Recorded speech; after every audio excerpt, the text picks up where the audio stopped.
야, 이 부장! 네가 부장이면 땅이야? 뭐? 저 인간 저거들 제 오늘도 술술 풀리고 안 먹고 회식 왔냐? 내일도 신체 상태로 출근하겠구만. 아유. 고려 생활건강 술술 풀리고 음주전 한포가 당신을 지켜드립니다. 특허받은 천연 유래 성분 숙취 해소제 술술 풀리고를 은하계 최저가로 딴지마켓에서 만나보세요. 한글도 남보다 빨리 깨치고 참 똑똑했는데 갈수록 실력이 뒤처지는 것 같아 걱정이에요. 혹시 초등학교 교과서 본 적 있어요? 어려운 어휘가 너무 많아요. 학교에서는 어휘 개념을 하나하나 설명해줄 시간이 정말 부족하잖아요. 그럼 어떡하죠? 내 아이의 어휘만큼은 내가 책임져야죠. 어휘 공부의 정성. 초등어휘 3천, 초등어휘 5천! 검색창에 초등어휘 3천을 쳐보세요.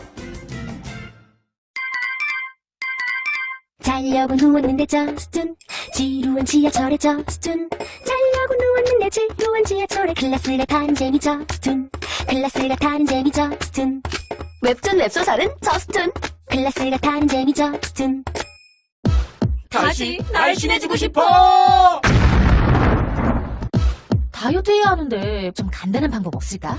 1522-6648 1522-6648 혹은 비타샵을 검색해주세요.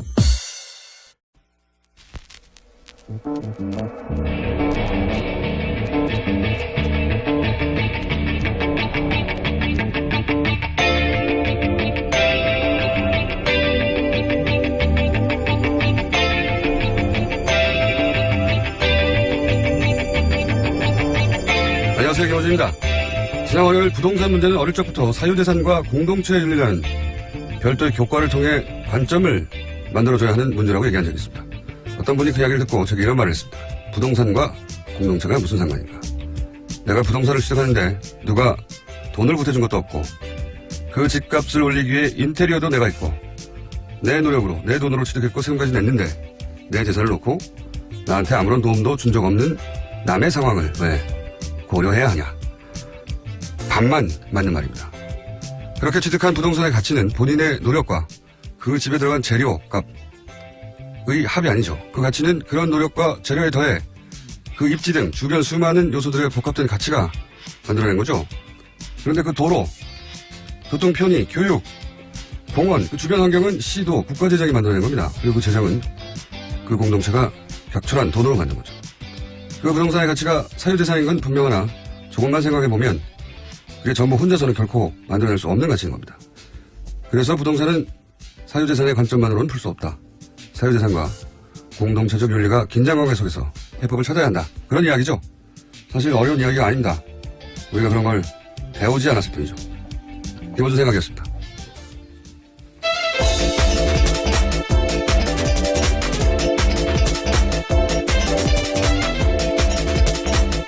시사인의 김은입니다. 자, 어제 정치적으로 큰 사건 하나, 네. 그리고 또 국정농단에서 큰 사건 하나, 두 가지가. 네, 서초동도 시끄럽고 네. 여의도도 시끄러웠습니다. 아, 좋은 표현이네요. 아, 그런가요? 네. 제가 한 말보다 훨씬 좋은 표현. 시사인 김은지 기자가 점점 방송에 적응해서 방송용 워딩을 좀 훨씬 세련되게 내놓고 있습니다. 자, 첫 번째 뉴스는요. 네, 어제 안철수 전 국민의당 대표가 공식 사과했습니다. 제보 조작 사건이 드러난 지 16일 만인데요. 국민의당 대선 후보로서의 책임을 통감한다라고 밝혔습니다. 입장 발표가 늦어진 건 검찰 수사가 시작된 만큼 사실관계 확인을 하기 위해서였다라고 해명했습니다. 정계 은퇴 가능성을 묻는 질문에는 당을 위해 할 수 있는 일을 깊이 고민하겠다라면서 즉답을 피했습니다. 자, 잠깐 들어보겠습니다. 긴 내용이 아니기 때문에 압축적으로. 저로서도 충격적인 일이었습니다. 이번 사건에 대한 정치적, 도의적 책임은 전적으로 후보였던 제게 있습니다. 원점에서 제 정치 인생을 돌아보며 자숙과 성찰의 시간을 갖겠습니다. 처음 마음을 되새기며 돌아보고 또 돌아보겠습니다. 핵심 내용은 이 정도 되는 건데, 뭐 내용은 그러니까 몰랐다. 예. 그리고 정치적 도의적 책임, 그 법적 책임은 없다. 거고. 좀 길게 쉬겠다는 얘기. 그리고 마지막으로 정치를 계속 하겠다는 얘기죠. 예. 그렇게 요약될 수 있는데, 보통은 이제 좀 늦어진 입장 표명에 대해서는 보통은, 지금이라도 한 것이 다행이다. 보통 이렇게들 말하는데, 그래서 저는 늦어진 이유가 그 기자회견의 내용에 들어가 있는가 굉장히 궁금했어요. 그러니까 이준서 전 최고가 구속되지 않았더라면, 혹은 구속 여부가 바꾼 내용이 있느냐. 그래야지 이유가 나오잖아요. 근데 한국일보가도 그게 없어요. 그러니까 구속이 됐는데 안 됐더라면 혹은 구속됐기 때문에 바뀔 만한 내용이 있는가. 그러면 구속영장과는 무관하게 바뀔 내용이 없다는 건 사건 초기에 진작에 했어야 했던 내용만 있는 거거든요. 이렇게 되면은 그게 지연돼서 읽게 된 것은 지금까지 굉장히 많았는데 당도 계속 그 질문을 받고 본인도 그런 추궁을 당하고 그렇게 지연해서 얻게 되는 게 없는 거예요. 그 안에 내용도 없고 실질적으로 당에서도 아마 그 안 전 대표의 입장 표명이 어떤 돌파구가 되어주기를 기대했을 텐데 그런 내용 그런 역할이 없는 거죠 여기서. 네, 그래서 어제 국민의당도 개인 입장에 사과라고 선을 그었습니다. 이렇게 위기가 닥쳤을 때 정치적 그걸 해결하지 못하는 리더는 리더십을 잃게 됩니다. 저는 그런 맥락에서 안철수 전 대표 입지를 스스로 축소시키는 입장 표명이었다. 뭐 있어야 하거든요. 어느 쪽으로든 이런 정도의 내용으로 왜 이렇게까지 끌었는지 잘 모를 내용이었어요. 이 정도까지 끌었으면 어떤 방식으로든 그러려고 했구나 라는 나름의 승부수가 나와야 되거든요. 그게 뭐 정경한 테니까 그게 아니어도 그랬구나 하는 모두가 다 납득하지 않더라도 어쨌든 저런 방식으로 이 국면을 돌파하려고 하는 거구나 하는 게 보여져야 되는데 그게 없으면 그 리더를 바라보고 같이 따라갈 수가 없잖아요. 그래서 제 생각에는 그 입장 표명은 입지를 굉장히 축소시키는 입장 표명이었고 다시 정치 전면에 서는데 시간이 꽤 걸리겠다. 생각보다 많이 걸리겠다. 그런 생각을 들게 하는 기자회견이었습니다. 예. 제 점수는 낮습니다. 아주. 예. 자, 이게 돌파구가 되는 뭔가 포인트가 있었었는데 그게 너무 없었다. 반응은 국민의당 반응은 그러니까 이게 개인 입장의 사과라고 선을 그은 이유 중에 하나가 그게 없었던 거죠. 같이 보조를 맞춰서 돌파를 할 수 있는 내용이 없었으니까. 그러면서 이전에 했던 그 대응 방식, 이게 이제 추미애 대표 가이드라인이다, 정치 공작이다, 이걸 반복했죠? 네? 네, 계속해서 박주성 국민의당 비대위원장 같은 경우에는 문재인 정부의 정치검찰 1호 사건으로 기록되고도 남는다고 생각한다라고 밝혔습이 그러면서 문준용 씨 특혜욕도 함께 규명해야 한다면서 당 차원의 특검 법안을 오늘 공개하겠다고도 밝혔습니다. 그 사과 대상이 이제 국민도 있고 당원도 있고 그런데 1차적으로는 이제 문준용 씨가 돼야 되는데 문준용 씨 이름을 거론하지 않은 것도 네, 당사자라는 원칙으로 썼죠. 안철수 전 대표가요. 그걸 그렇게만 표현하고 만 것도 대단히 어정쩡한 거거든요. 아예 빼거나 아니면 직접 왜냐하면 공격할 때는 다 이름을 썼잖아요. 예. 그런데 입장 표명에는 이렇게 두리뭉실하게 넘어가는 것도 이것도 깔끔하지 않습니다.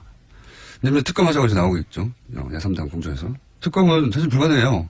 이거는 정치적 제스처인데 공수처도 지났고 그리고 민주당이 합의에 줄 리도 없고요. 네, 더불어민주당은 물타기라고 일축하고 있습니다. 단순히 내용적인 물타기가 아니라 불가능하거든요. 불가능하다는 걸 모르지 않아요. 네, 청와대도 어제 수용 불가하다고 입장 낸 바가 있고. 이게 뭐 되지도 않고 법적으로도 구성이 안 되는 건데 주장하는 겁니다. 근데 이 대충면을 뭘로 풀 수 있을지 모르겠네요. 안철수 전 대표의 입장 표명이 하나의 변곡점이 될 거라고 많은 사람들이 특히 국민의당에서 기대했을 수 있는데 이렇게 되면 안철수 전 대표의 당내 입지는 더 줄어든다. 관련 뉴스가 또 있나요? 네, 검찰의 칼날이 이제는 국민의당 윗선을 향하고 있습니다. 검찰은 이번 주 안에 공명선거 추진단 수석 부단장과 부단장이었던 김성호 전 의원과 김인원 변호사를 불러서 조사할 계획입니다. 이거 뭐 당연한 수순이 되어버렸죠. 이유미 씨에게서 이제 잘랐는데 이게 최고인이었던 이준서 씨까지 가버렸기 때문에 그리고 수사 과정에서 이런 게 밝혀졌지 않습니까? 5월 5일날 기자회견했는데 5월 6일날 이유미 씨가 사실상 제보자는 없는 거라고 이준서 전 최고위원에게 말을 했다는 거지 않습니까? 네, 그런데도 5월 7일에 또 기자회견을 했죠. 또 기자회견을 했어요. 근데 그 기자회견은 오히려 더 강하게 나갔죠. 예. 제보에 대한 의구심들이 있는데 전화 확인 또 무슨 내용이 있었죠? 복수의 확인 등등의 표현으로 정반대로 나갔는데 어떻게 이렇게 정반대로 나갔냐? 예. 그 결정을 그러니까 이준서 전 최고위원이 이유미 씨 이야기를 꿀꺽 혼자 삼키고 혼자 오히려 더 강하게 나간 건지 아니면 그런 게 이유미 씨로부터 나왔는데도 불구하고 그 회의에서 공개됐는데 더 강하게 나왔는지 따져야 되는 게 당연한 수순이 됐습니다. 현재까지는. 자, 이게 여의도에서 어제 크게 있었던 사건이고요. 서초동에서 크게 있었던 사건. 네, 어제 정유라 씨가 이재용 삼성 부회장의 재판에 출석했습니다. 원래는 안 나가겠다라고 했었던 걸로 알려져 있었는데요. 갑자기 깜짝 나온 겁니다. 나와서 삼성의 승마지원과 관련한 증언을 쏟아냈습니다. 먼저 최순실 씨로부터 들은 이야기를 계속 공개했는데요. 2015년 10월부터 타기 시작한 말 살시도의 소유권에 대해서 이야기했습니다. 삼성 소유였던 이 말에 대해서 최순실 씨가 내 것처럼 타면 된다라고 이야기했다라는 건데요. 굳이 돈 주고 살 필요 없다라는 이야기도 했다라고 인정했습니다.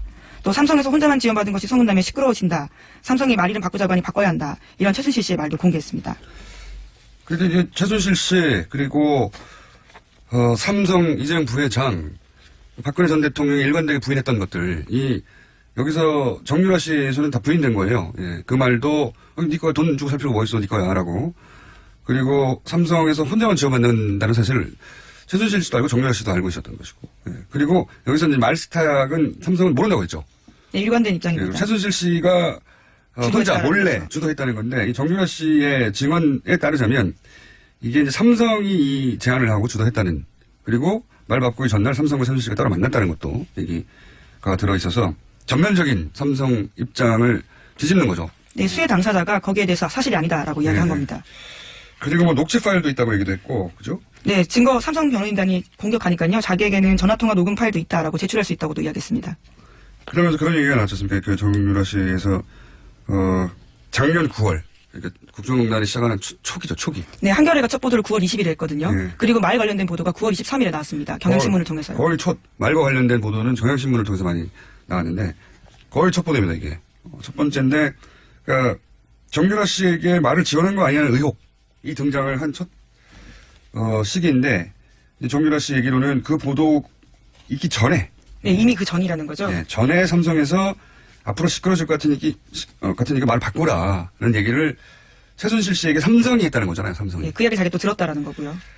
그리고 또 이제 그 이후에 이제 본격적인 말 세탁, 말 중개상을 통해 가지고 삼성 말을 주고 더 비싼 말을 최순실 씨가 돈을 내지 않고 가져가고.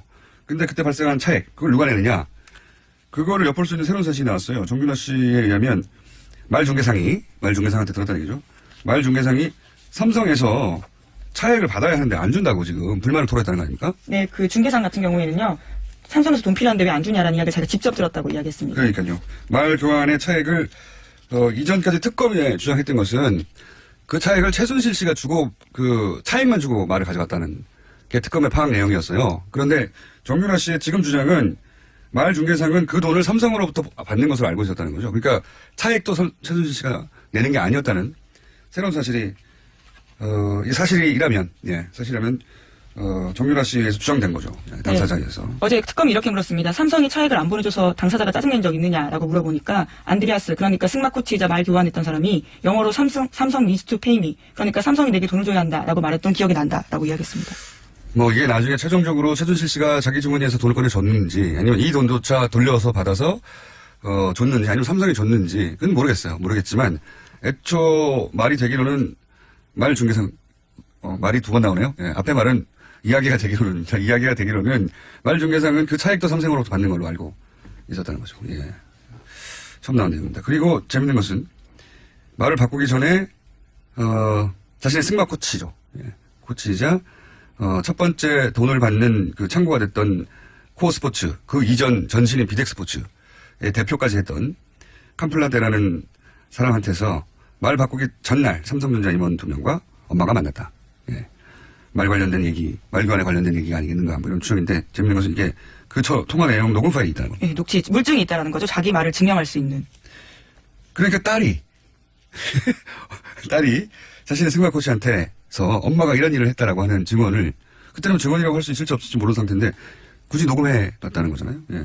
우리가 아는 전형적인 모녀 관계를 보면 안 된다는 생각을, 굉장히 큰 스펙타클한 사건인데, 이것만 해도 스펙타클한데, 이 증언이 이루어지는 과정은 더 스펙타클해요. 네, 그렇죠. 엄청납니다. 예, 증인 출석 놓고 정유라 씨와 변호인단에서 다른 이야기를 했는데요. 변호인단은 박영수 특별검사팀의 강요나 회의로 정유라 씨 증인 출석이 이루어졌다라고 주장하고 있습니다. 하지만 정유라 씨는 어제 법정 나와서요. 나오기 힘든 건 사실이었지만 나와야 된다고 생각해서 나왔다라고 말했습니다. 그러면서 자기가 여기 나오는데 여러 만류가 있었던 건 사실이라고 밝히기도 했습니다. 이게 진짜 있을 수 없는 일이거든요. 변호인이 불출석 사유서를 냈어요. 나올 필요가 없는 겁니다. 근데 당사자가 여러 만류, 만류는 아마 변호인들 또 이 만류하는 사람들이 들어가는 걸로 수정이 되는 게 변호인과 사전 상의 없이 출석해버렸다는 거잖아요. 변호인은 출석할 필요가 없다고 만류하고 있는데 그것도 드문 일인데 더 드문 일은 변호인들 모르게 새벽에 특검에 연락해서 그 차를 타고 갔다는 거 아닙니까? 예. 그렇죠. 이상한 일이고요. 매우. 이에 관련해서 이제 그 최순실 정유라 씨 동시 변호하는 오태희 변호사는 그런 말을 했다고요. 정유라가 살모사 같은 행동을 한다. 이건 단순 독설이 아닌 게 그리고 장시호보다 더하다. 예, 어제 법정에서 그런 식의 이야기를 예. 했다는 거죠. 살면서 엄마 죽이는 셈이거든요. 물론 잘못된 상식에 의해서 만들어진 이름이지만 의미한 말은 엄마를 죽인다는 거예요. 실제 이 증언이 이재용 부회장에게도 불리하고 최순실 엄마에게도 불리하고 박근혜 전 대통령 모두 다 불리하죠. 예, 불리한데 엄마와 딸을 같이 변호하는 변호인들이 하는 말이니까 의미는 당연히 그거죠. 엄마를 죽이는 거라고. 예. 의대인을 이렇게까지 살모사라고 마음에 안 들면 변호인이 사퇴하고 말지 이렇게 표현하는 경우도 없어요. 이상한 점 더 있어요. 김경재 변호사가 정유라 씨가 새벽 5시 혼자 이경재 나가서 변호사. 이경재 변호사가 동시 변호하고 있죠. 정유라가 새벽 5시 혼자 나가서 빌딩 앞에서 성명불상자들의 성업살 타고 갔다. 이렇게 얘기했잖아요. 왜 이상하냐면 그 시간에 혼자 빌딩을 나간 걸 변호인이 어떻게 하죠? 새벽 그걸 알려면 24시간 정면을 감시하고 있거나 아니면 사라진 걸 알고 새벽 5시 CCTV 그 주변 CCTV를 확인해야 돼요. 변호사가 할 수 있는 일이 아니잖아요. 저는 이렇게 사라졌다는 걸 아는 것도 이상하고요. 예, 이상한 점이 되게 많아요. 근데 이제 왜 그랬을까? 왜냐면 재판정에서 굉장히 주시한 뉴스입니다. 스펙타클하고 너무 재밌는 뉴스입니다. 사실은 이 국정농단 관련해서 이런 정도의 스펙타클한 장면이 법정에서 벌어진 건 처음이에요. 근데 이제 저는 이런 일이 벌어진 게 아닌가 추정하는 바. 제가 오랫동안 이 가족을 바라보고 연구한 결과 추정하는 바는 뭐냐면 일단 우선 이재용 부회장에 좋은 것이 박근혜 전 대통령과 최순실에게 좋은 것이 맞아요. 서로. 네, 뇌물이라는 건 기본적으로 그렇죠. 그렇게 얽혀 있죠. 셋 모두가 뇌물이 아닌 것으로 판결하니 좋단 말이죠. 그러나 과연 정유라에게도 좋은 것인가. 이 지점에서 첫 번째 엇갈렸어요. 이해관계가 다르다라는 말씀이시죠. 그렇죠. 엄마와 딸은 무조건 이해관계가 같을 것 같지만 이 특정 사안에 대해서는 다른 거거든요. 왜냐하면 정유라 씨가 계속 그 증언을 거부하면 3차 영장. 네, 이번에 그럴 가능성도 있는 상황이었습니다. 네. 그런데 이재용 부회장에게 불리한 증언을 막 해버리면 특검이 영장 청구할 이유가 사라지죠. 그 첫 번째 동기가 있는 것 같고 또 하나 주목할 지점은 장시호보다 더하다라는 표현을 쓰잖아요. 장시호가 장소희 씨가 이제 특검에 이제 그 협조를 했었기 때문인데 그래서 이제 장시호 씨의 역할을 추정해 볼 수 있죠. 여기서 장시호 씨에게 내가 다 겪어봤는데 이런 가이드 이게 너한테 가장 이득이 되는 길이야. 이런 코치가 있었을 수 있다. 그리고 세 번째 포인트는 제가 보기에 이게 굉장히 중요한 포인트인데 입증할 수는 없어요. 입증할 수는 없는데 저는 강력히 의심합니다. 장시호 씨 협조가 처음 등장했을 때 제가 했던 말 중에 하나가 뭐냐면 전통적인 가족 관계 속에서 바라보지 말고 항상 돈의 관점을 여기 추가해서 바라봐야 된다. 지금까지 입증된다는 없지만 저는 여전히 의심하고 있는데 여기에도 돈이 관련돼 있다라고 저는 추정하는 바인 것이 자신들의 부모 세대 최태민 할아버지 1세대라고 하면 최순실 씨와 그 자매들은 2세대잖아요. 장시호 정유라는 이제 3세대예요. 부모 세대는 사회적으로 법적으로 사실상 끝이 났다라고 판단하고 이제 자신들 성인이 됐고 자신들이 자신의 삶을 일구는 데 필요한 물적 토대도 필요하고 본인들이 보아온 것도 있고 옆에서 안원구 전 대구국세청장이 박근혜 전 대통령 일과 최순실 일과 재산을 추정하면서 느낀 점을 공통적으로 이렇게 얘기했어요. 직업이 없는데 돈이 너무 많다고. 예. 그런 환경에서 평생 자란 3세대거든요. 더군다나 2세대가 이 최태민 씨를 살해하고 그 재산을 차지했다고 하는 최태민 씨 아들의 주장도 있었죠. 그런 주장 여전히 하고 있습니다. 이 일가가 돈의 가치에 대해서 가지는 개념, 집착 이런 거는 우리가 상상하는 수준하고 다르다. 그럼 어떻게 구체적으로 돈과 관련된 이야기란 말이냐. 이건 다음 편에 제가 좀 더 정리하여. 돈이 관련이 있다. 돈이 관련 없이 이렇게 극적으로 드라마틱하게 입장 변화가 있을 수 없다라고 저는 봅니다. 일단 그렇게 재놓고요. 이 사건은 앞으로 재밌게 드라마틱하게 스펙트럴하게 예, 등장부터 깜짝이었습니다. 30분 전에 갑자기 나온 거거든요. 재판장도 뒤늦게 알았다라고 합니다. 그러니까요. 그리고 특검도 이렇게까지 진술할 줄 몰라서 깜짝 놀랐다고 하고 그 현장에 있던 기자들도 어리숙하고 바보 같은 정유라가 아니라 굉장히 차분하게 네, 잘 이야기를 했다고 합니다. 굉장히 차분하게 자기가 필요한 말 논리적으로 딱딱 했다는 거예요. 예. 우리는 정유라 씨를 잘 모르고 있을 수도 있습니다. 자, 벌써 시간을 많이 썼네요. 예. 제목만 언급하고 지나가죠. 예. 네, 박근혜 전 대통령이 오늘 내일 재판도 불출석할 예정이라고 합니다. 네 번째 발가락을 다치셨다는 거잖아요. 예, 발가락 인대 부상이 구체적인 불출석 사유입니다. 네 번째 발가락 인대. 네. 이걸로 구치소에 있는데 재판정에 나가야 하는 피해자들이 전국의 다른 모든 피해자들이 이걸로 가능하겠어요, 불출석에? 네, 안 됩니다. 발목 전체가 다쳐도 나갑니다. 자, 사탈감 느낄 수밖에 없는 뉴스죠. 그리고 안봉건 이재만 전 비서관 이재만 예. 기소됐다. 네. 예. 두 사람 다 청문회 나오지 않았다는 혐의로 재판에 넘겨진 겁니다. 특검이 얼마나 촉박하게 끝이 나는지 알 수 있는 겁니다. 이 두 비서관이 청문회에 나오지 않았다는 혐의를 기소된 거예요. 예, 다른 게 아니라. 당시에 사춘기 딸 사생활 침해 우려된다 이런 식의 이야기를 대면서 나오지 않았었습니다. 자, 제목 하나 읽고 끝냅시다. 예. 네, 트럼프 장남이 러시아에 접촉했다는 이메일이 공개가 돼서 파문이 일고 있습니다. 이 사건도 재밌는 사건입니다. 이게 우리랑 비교하자면 지난 대선에서 예를 들어서 일본의 정보국이 문재인 대통령을 낙선시키려는 목적으로 어떤 정보를 예를 들면 홍준표 후보에게 준다고 정보를 주겠다라고 주겠다고 해서 그거를 받은 걸로 추정이 되는데 실제로 홍준표 대표가 당선이 돼버린 뭐 이런 사건입니다. 비유하자면 그런 거죠. 네, 비유하자면 말도 안 되는 사건인 거죠? 그런 게 지금 미국에서 벌어졌고 그 이면이 나온 겁니다. 네, 그래서 미국 하원에서 트럼프 탄핵안이 처음으로 발의됐다라고 합니다. 참네. 지금까지 시사인의 김은지였습니다. 감사합니다. 골반 잡자 바로 잡자 바디로직 허리 통증 바로 잡자 바디로직 2017년 쿨 썸머 바디로직 라이트 출시. 통기성이 좋아 땀 걱정 없이 한여름에도 쾌적하게. 입은 듯 안 입은 듯 가벼움의 신축성은 그대로. 자세가 좋아지는 골반 교정 타이즈 바디로직 검색창에 골반 교정 바디로직 라이트. 아무도 묻지도 따지지도 않고 가입하셨다고요? 보험은 너무 어려워요. 걱정 마십시오. 마이보험 체크가 도와드립니다. 1800-7917 마이보험 체크로 지금 전화주세요. 1800-7917 이미 가입한 보험이나 신규 보험도 가장 좋은 조건을 체크해서 찾아드립니다. 인터넷 한글 주소 마이보험.com 또는 카카오톡에서 아이디 검색 마이보험을 친구 추가하여 상담하실 수 있습니다. 모닝똥? 제겐 사치였죠. 내가 토끼인지 토끼똥이 나인지. 내가 변을 본 것인지 변을 당한 것인지 나는 바나나이고 싶다. 간혹 구렁이이고도 싶다. 미궁 대장사랑 빅똥의 추억 미궁 대장사랑이 찾아드립니다. 혈중 콜레스테롤 개선과 배변 활동에 도움을 주는 건강기능식품입니다. 검색창에 미궁 대장사랑. 미궁 장사랑 이름 바꿨어요. 프로바이오틱스 12종 추가. 미궁 대장사랑.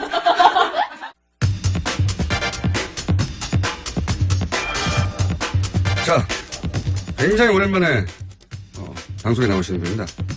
그리고 아마도 많은 분들이, 많은 기자들이 인터뷰나 방송 섭외를 했을 텐데 그동안 전혀 등장하지 않았던 장재원 의원이 나오셨습니다. 안녕하십니까. 안녕하십니까. 반갑습니다. 장재원 아, 왜 또 안 나오는 사람 불러가지고 그러세요? 저희가 인터뷰를 좀 굉장히 오랫동안 해왔습니다. 네. 해왔는데 최근에 이제 자유한국당에 대해서 혁신이라는 이름으로 극우화가 되고 있는 것 같다. 이런 발언을 하시면서 홍준표 대표와 설전을 벌이고 계시고 그래서 다시 한번 저희가 섭외 요청을 했는데 조건을 한 가지로 달고 나오셨어요. 뭐냐면 좋다. 첫 인터뷰는 뉴스공장에 나가겠는데 새 타령만은 아니 노래는 틀지 마세요. 새 타령만은 틀지 말아달라고 해서 아니 새 타령이 아니라 다른 노래도 틀지 마세요. 아니 이제 저희가 처음에 듣기로는 새 타령을 틀지 말라고 아니 노래를 틀면 제가 정말 지금 반에서 해야 될 일이 많거든요. 그래서 저희가 이렇게 정치인이 희화화돼 버리면 그것이 딱지가 딱 붙게 되면 힘들어요 지금. 지금은 당이 혁신을 해야 되고 많은 의원들과 함께 해야 되는데 그 동력이 사라져요. 그래서 저희가 그런 서정적 그런 새 타령 같은 희화되는 거 그거 안 돼요. 서정적인 아니 안 돼요. 아니 노래는 틀지 마시고 잠깐만 들어보시죠. 아니 안 돼요. 그건 안 되고요. 한 번만 들어보시죠. 왜냐하면 그렇게 되면 그 노래가 이제 타이틀곡이 돼요. 타이틀곡이 되면 그 노래에 따라서 제가 희화화된 정치인이 되기 때문에 지금 당에 굉장히 지금 중요한 노선 문제가 있거든요. 당의 정체성 이념 노선은 정말 가장 중요한 겁니다. 이 개혁 과정에서 그런 것들을 할 수 있도록. 그러면 이렇게 타협을 보죠. 왜냐하면 저희는 이제 묻지 않고 당연히 트는데 요 한 구절만 들어보고 절대 앞으로는. 아니, 근데 한 구절 나가도 이거는 이제 편집이 돼가지고 온 인터넷 공간을 돌기 때문에. 황금박쥐 이런 거 세탁 이런 거 안 하거든요. 그거는 오늘은 좀 삼가 주십시오. 그러면 제가 끝날 무렵에 중요한 얘기 다 끝나고 나서 그건 또 의논해 보자고요. 아니 저희도 심혈을 기울여서 준비한 그 등장 음악이기 때문에 이게 세타령이나 또는 뭐 황금박쥐처럼 경박하고 이런 게 아니거든요. 어쨌든 제가 지금 서정적이고 가슴에 와닿고 촉촉해지는 음악인데. 어쨌든 저의 각오를 좀 먼저 밝히면요. 잠깐만요. 그 전에 각오 전에 탈당을 결정적으로. 왜냐면 저희는 탈당 마지막 순간까지도 마지막 순간까지도 이게 아니다. 이게 다시 되돌아가야 할지 모른다는 고민을 하셨다는 걸 알고 있어요. 그렇습니다. 네. 최후의 순간까지도 돌아갈 그 직전까지 가신 것을 알고 있는데 왜 돌아가지 않았는지를 모르겠어요. 왜냐면 그때부터는 연락이 끊겼기 때문에. 왜? 근데 이제 제가 자유한국당으로 다시 가고 또 간 상황에서 다시 고민한 지점, 그런 지점들을 지금 또 얘기하는 건 좀 부적절하다고 보고요. 그래도 얘기 한번 어쨌든 간에 제가 하세요. 지금까지 저의 결정, 그 자유한국당으로 복당한 결정에 대해서 지금까지 전개되는 상황을 보게 되면 제 정치 인생뿐만 아니고 제 삶 전체에서 가장 잘못된 결정을 했다라고 생각을 합니다. 자유한국당에 들어간 것이? 그렇습니다. 지금까지는 그래요. 지금까지 그런데 다만 후회하는 정도가 아니라 그렇습니다. 정치 인생 전체에서 그렇습니다. 정치를 떠나서 인생 전체에서 어점이라고 생각을 해요. 잘못된 결정이었다고. 그런데 마지막 순간에 왜 그렇게 했는지는 나중에 제가 다시 여쭤볼게요. 그런데 그러한 결정이 보수 대통합이라든지 또는 보수 개혁이라는 결론을 도출한다면 다행이고요. 결과적으로 다행이고요. 그것이 안 된다 그러면 저는 그 결정에 대한 정치적 저는 책임을 질 겁니다. 그런 각오로 있습니다. 그런 얘기는 이제 국회의원 그만하고. 글쎄 이제 그거에 대해서는 안철수 대표도 대충 얘기했는데 저는 이게 더 쓸모가 없지 않나요? 어쨌든 우리 지역 주민들한테 피해가지 않는 방향에서 네. 불출마합니까? 만약에 보수 대 통합 혹은 네. 이 보수가 잘못된 방향으로 가고 있다라는 확인, 네. 확신이 들면 저는 정치에 결단할 겁니다. 그러니까 바른정당과 어떤 형식으로도 대통합을 이뤄내지 못하거나 통합이든 소통합이든 간에 네, 이뤄내지 못하거나 보수가 통합을 해서 함께 기반을 마련하고 또 보수가 합리적 보수 또 개혁적 보수의 모습으로 일정 부분 전혀 가망성이 없다. 내 결정은 정말 그야말로 이거는 참혹한 결정이었다고 결심이 드는 순간 그것이 시기에 관계없이 저는 정치에 결단할 것이고 그것은 단 우리 지역 주민 저는 무소속으로 뽑아준 우리 지역 주민한테 피해를 안 줘야 된다. 그 사이에서 제가 정치에 결단을 할 것이고 피해를 안 줘야 된다. 그런 제가 어떤 결심을 가지고 결기를 가지고 임하고 있다는 말씀을 드립니다. 구체적으로는 불출마를 할 수도 있다는 얘기가요. 그래서 그거까지는 어떤 방식이 될지 그 책임이 어떤 방식이 될지는 안철수 대표도 대충 문제가 왔는데 이 정도 안철수 얘기하면 대표는 이제 내려놓을 대표도 없고 사퇴할 의원직도 없잖아요. 근데 의원님은 사퇴할 의원직도 있고. 그런가요? 예. 안철수 대표가 내려놓을 게 더 많지 않나요? 내려놓으려고 해도 제가 국회의원 그만두는 것보다 안철수 대표가 정기은퇴하는 게 더 큰 뉴스 아닌가요? 그렇긴 하죠. 그렇죠. 그렇긴 한데 그러니까. 본인 의원님이 내려놓으실 게 있긴 있잖아요. 의원직. 그런가요? 예. 근데 그렇게 무책임하게 내려놓으면 지역 주민들을 대신할 수 있는 어떤 이런 게 없기 때문에 그 민의는 또 받들어야 되니까 고민하겠습니다. 그러면 예를 들어 탈당하고 나서 무소속으로 남는다든가. 하여튼 여러 가지로 제가 그 정치적 결단하려고 합니다. 정치적 결단. 자, 어쨌든 각오는 이겁니다. 대통합 후회하지만 이미 벌어진 일이고 그렇다면 이 상황에서 내가 바른정당과 자유한국당의 어떤 방식으로든 보수가 통합하는 길을 열거나 아니면 자유한국당이 이 길로 가는 건 아닌데 내 힘으로 막을 수 없다는 게 확인되거나 그러면 정치적 결단을 하겠다. 그러니까 그게 같은 맥락이에요. 그러니까 보수 통합이라는 부분하고 우리 당이 자유한국당이 개혁정당으로 개혁적인 모습으로 변한다는 건 같은 거거든요. 왜냐하면 자유한국당이 지금의 모습으로는 바른정당이 절대 통합 안 합니다. 그러니까 자유한국당이 먼저 바른정당이 흔쾌히 함께할 수 있도록 하는 게 우선이잖아요. 그렇게 되면 저는 풀리고 저는 그런 바탕을 만든 결정이었다면 제가 정치를 더 할 수 있겠지만 이런 상황으로 가가지고 제가 지금까지 해왔던 노선, 지금까지 보여줬던 국민들에 대한 모습들하고 전면 부정되는 거기 때문에 제가 스스로 정치 결단을 안 하더라도 저는 선거에서 심판받겠죠. 3년이 남았지 않습니까? 그러니까 그런 결단을 생명이 3년이 어떤 시점에 확인이 된다 스스로. 어떻게 확인을 하죠? 그러니까 그거는 확인이 되겠죠. 지방선거를 지나고 지방선거를 지나고 전혀 당이 변하지가 않고 또 보수가 지리멸렬해져 가지고 괴멸될 시점이 오면 그거는 일부 정치인들 책임 있는 정치인들이 책임을 지고 자리를 비워야 새로운 분들로 수혈이 되는 것이고 그 수혈 속에서 다시 태어날 수 있는 거 아니겠습니까? 그런 작지만 그런 책임을 지겠다는 각오가 없이는 이 문제는 해결이 안 된다고 생각합니다. 자, 그러면 말씀을 정리해 보면 적어도 지방선거를 전후하여 국민들이 보기에 자유한국당이 변했구나 혹은 바른정당과 자유한국당 일부가 됐던 전체가 됐던 다시 합칠만한 토대를 내가 마련했다. 이게 확인이 되지 않는다면 그 시점쯤에는 내가 어떤 정책 결단할 것이다. 시점에 대해서는 아직까지 말씀을 드릴 수가 없고요. 네. 하여튼 각오는 그렇다. 그렇습니다. 예. 그것이 3년 후에 있는 총선 때까지 지속되지는 않을 것이다. 어떤 그 중간에 내 결단이 있을 수 있다. 그것은 국민들이 도저히 우리 보수 진영이 가망성이 없다고 생각하면 그런 분들이 책임져야 될 겁니다. 그 지표가 뭡니까? 여론조사입니까? 아니면 본인이 여기 오는 문자에 씁니까? 지표.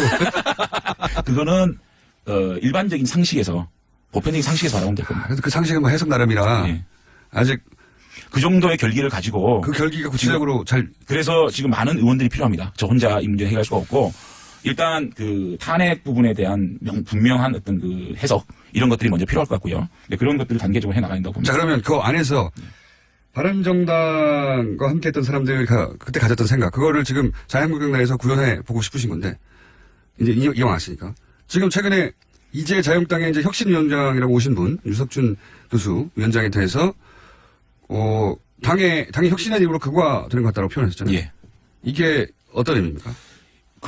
제가 그 페이스북에 그걸 올렸을 때 홍준표 대표께서 이 극우의 개념을 다시 한번 보고 비판해라 이렇게 말씀하셨잖아요. 그러면서 어저께 대변인 논평 나온 거 보니까 극우의 개념을 말씀하시더라고요. 뭐 이탈리아의 무솔리니 또 파시즘, 극단적인 인종주의, 폭력 이런 얘기 하시는데 일반적인 우리가 극우라 그러면 우측에 있는 분들 중에서 가장 우측에 있는 분을 일반적으로 극우라 그러잖아요. 일반으로 가게 되면 그럼 현대사회에서 폭력이 있을 수가 있나요? 감옥에 가야죠. 그렇기 때문에 노선이 가장 오른쪽에 있는 사람을 극우라 보면 그게 전체주의고 국가주의고 안보 측면에서 좀 강한 강경 노선, 강한 일변도 이런 분들을 극우라 그러잖아요. 그런데 유석준 위원장 같은 경우에는 유신 부분에 있어서 국가의 위기를 극복하기 위한 수단이었다. 이렇게 얘기하는 것들이잖아요. 그게 가장 어떻게 보면 국가들 위기를 표명함으로 인해서 개인적인 인권을 억제는 이런 것들을 미화하는 것이 극우죠. 독재를 위한 거죠. 그리고 북한 문제를 선제적으로 타격할 수 있다. 그 무력 통일도 하자는 얘기인지 이게 극우잖아요. 결국은 제가 볼 때는 이런 것들을 극우로 저는 칭했다는 말씀을 드리고 결국은 제일 중요한 게 보수의 위기가 어떻게 왜 왔습니까? 탄핵 때문에 왔습니까? 국정농단 때문에 왔습니까? 국정농단 때문에 온 거 아닙니까? 이것에 대해서 정치 보복이다. 그럼 그 누가 보복을 했죠? 정치 보복을? 국민들이 한 겁니까? 그래서 3분의 2 국회의원들이 탄핵 소추를 발의하고 또 만장일치 헌법재판소의 결정을 무시하는 이런 사고가 만약에 우리 자유한국당의 개혁의 방향이라 그러면은 제가 가장 먼저 청산 대상이 되야 된다고 생각한다는 제가 말씀을 드린 겁니다. 그리고 이런 말씀도 하셨어요. 유석춘 교수. 본인이 태극기 집회에 참석을 하였고 태극기 집회는 의병이었다라고 표현했어요. 의병. 예, 태극기 집회가 의병이면 촛불 집회는 오랑캐가 되는 겁니다. 저희는 저희의 개혁의 시작은 탄핵에 대한 인정부터 해야 되는 겁니다.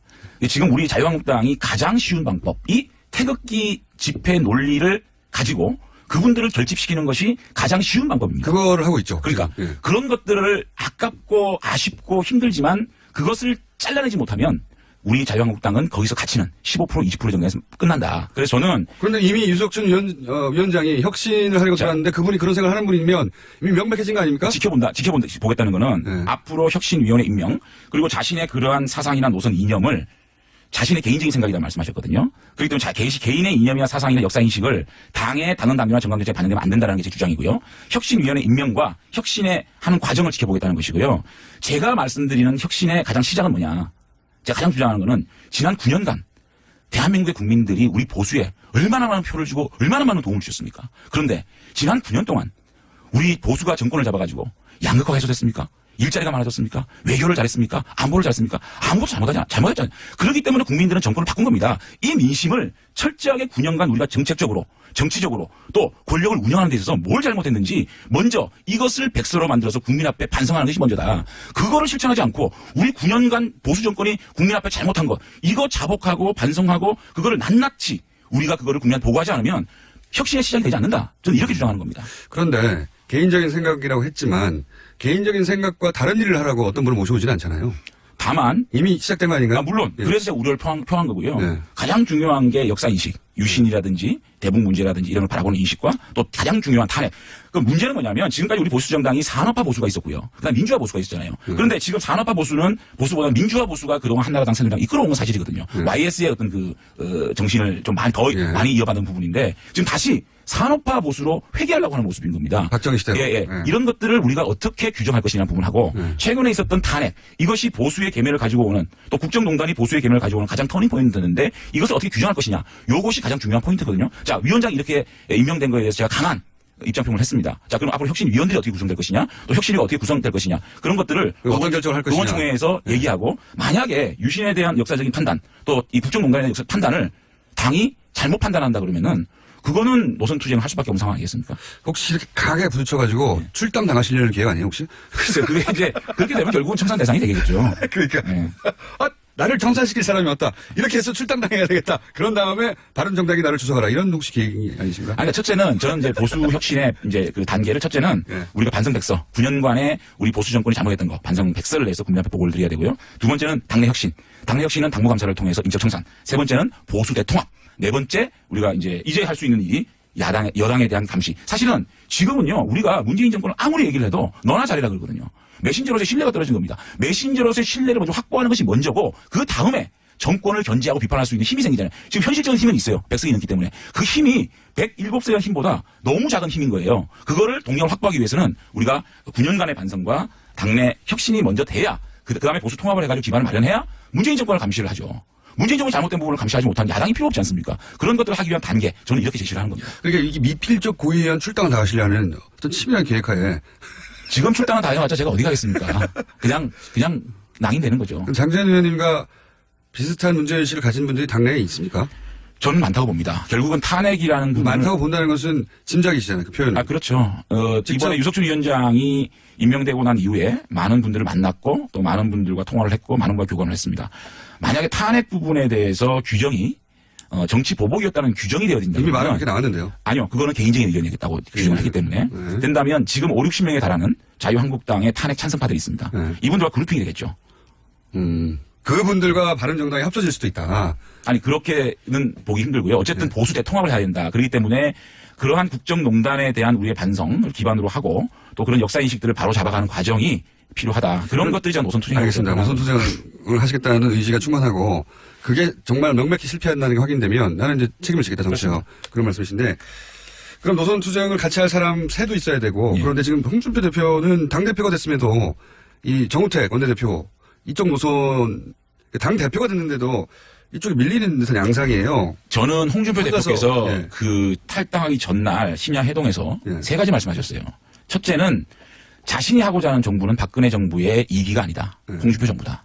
두 번째는 바른정당의 선수들이 다 있다. 여러분들이 와서 도와주면 보수정권을 만들 수가 있겠다. 세 번째는 여러분들이 하고자 하는 보수개혁 나랑 함께하자. 이런 세 가지 말씀하셨거든요. 그 부분에 대해서 홍준표 대표님께 어떤 뜻이었는지 다시 한번 여쭤볼 생각입니다. 홍준표 대표하고 어떤 의미에서 같은 편이 될 수도 있는 상황 아닙니까?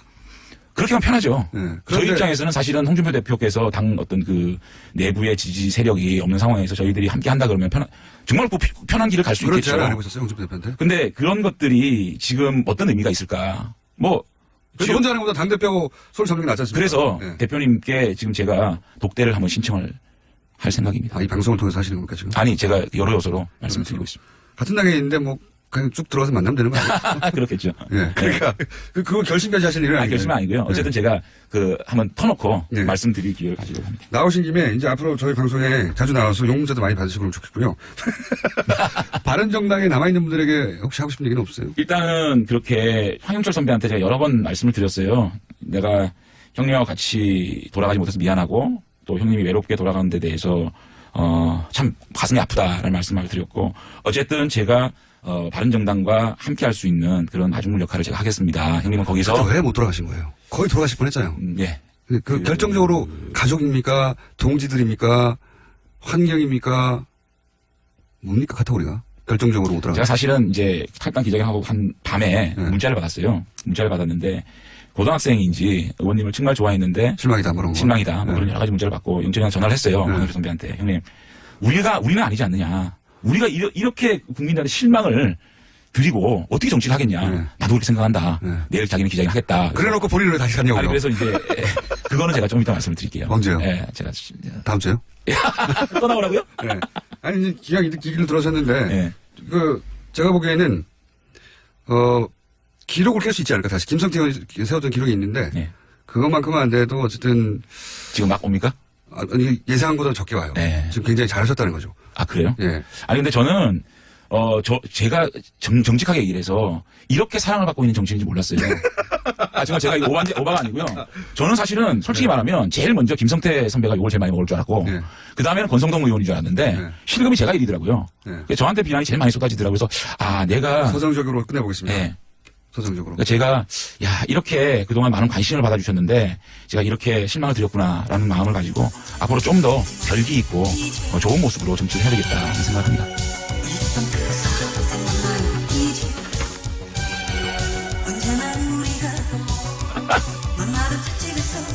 이게 무슨 노래죠?